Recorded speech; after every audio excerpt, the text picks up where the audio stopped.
సాధనమున పనులు సమకూరు ధరలోనే అంటారు. నిత్య సాధన స్వరూప ప్రత్యేకతను ఎలా విశ్లేషించుకోవాలి?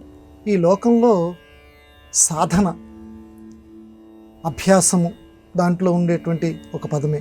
సాధన చేస్తేనే సాధనాత్ సిద్ధ్యతే సర్వం. సాధన చేస్తేనే సర్వము కూడా సిద్ధిస్తుంది అని. ఎట్లాగండి అని అంటే పెద్దవాళ్ళు తమాషాగా ఒక వృత్తాంతం చెప్తారు.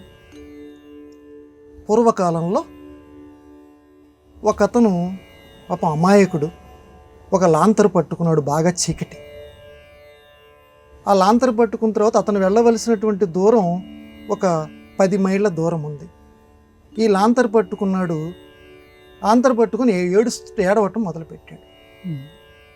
ఒక ఆయన, ఎందుకురా నువ్వు ఏడుస్తున్నావు అంటే, నేను 10 మైళ్ళ దూరం వెళ్ళాలి, ఇక్కడ ఈ లాంతరు యొక్క ఈ వెలుగు కేవలం 10 గజాలు మాత్రమే ప్రసరిస్తుంది, నేను వెళ్ళవలసింది 10 మైళ్ళ దూరం ఉంది, కాబట్టి ఇంత దూరానికి ఈ 10 గజాలు ఏం సరిపోతుంది అని అంటే, అతన్ని చూసి నవ్వుతూ ఏం చెప్పాడంటే, ఒరే నువ్వు ఇక్కడే నిలబడి నేను 10 మైళ్ళ దూరానికి ఈ లాంతరు వస్తుందా రాదా అంటున్నావు, నువ్వు ఒక అడుగులు వేసావనుకో నీతో పాటు ఈ ప్రకాశం కూడా కదిలిపోతూ ఉంటుంది.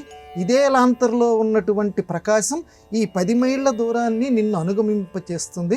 చక్కగా నీ గమ్యస్థానాన్ని నువ్వు అందుకోగలవు, ప్రయత్నం మొదలుపెట్టు అన్నాడు. అంతేకాదు, అతను నడిచినప్పుడల్లా లాంతర్ అతను వెంబడే వస్తూ ఉంటుంది. ఆ రకంగానే సాధన చేసిన కొద్దీ మొట్టమొదట మనకి చాలా అయోమయంగా అనిపిస్తుంది. అమ్మమ్మో, అంతంత మహానుభావులు చేసినటువంటి తపస్సు, ఆ భక్తి నేను చేయగలనా, నా వల్ల అవుతుందా అంటే, యోజనానాం సహస్రేణ అని ఒక సుభాషితం ఉంది. చీమ కదలటం మొదలు పెడితే సహస్ర యోజనాలు అంటే, యోజనం అంటే ఒక లెక్క ప్రకారం 8 మైళ్ళు, అన్ని మైళ్ళు అది వెళ్ళటం ప్రారంభించేస్తుంది. కానీ నా పదమేకం గచ్చతి, పక్షి ఉన్న చూడండి, గరుత్మంతుడైనా సరే కదలకుండా గనక ఉన్నాడు అని అంటే ఉన్న చోటే ఉండిపోతాడు. కాబట్టి సాధన చెయ్యాలి.